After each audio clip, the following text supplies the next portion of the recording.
जेकॾहिं तव्हां हींअर ताईं असांजो चैनल सब्सक्राइब न कयो आहे त हींअर ई सब्सक्राइब लाइक ऐं शेयर करियो त जीअं असांजी हर ईंदड़ वीडियो तव्हां ताईं पहुची सघे। अच्छा, दूसरी बात यह है कि तबलीगी जमात या दोनों किस्म की उनको कबूल क्यों किया गया? इसलिए कि निज़ाम को कुछ नहीं कहते, जालिम को जालिम नहीं कहते, कातिल को कातिल नहीं कहते, मुफसिद को मुफसिद नहीं कहते, लुटेरे को लुटेरा नहीं कहते, लोगों के हुकूक गस्ब करने वाले को गासिब नहीं कहते, सबको जन्नत में ले जाते हैं। इसलिए ज़ियाउल हक के ज़माने से ये हुक्मरानों का तरीका हो गया कि आखिरी दुआ में ज़रूर जाओ।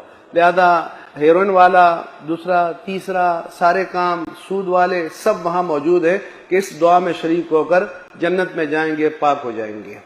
अगर ये तबलीगी जमात या दावत इस्लामी भी अपने वक्त के जुल्म को जुल्म कहे, फसाद को फसाद कहे, मुफसिद मुजर्रद फसाद को फसाद कहना आसान है, लेकिन फासिद को मुफसिद कहना मुश्किल है।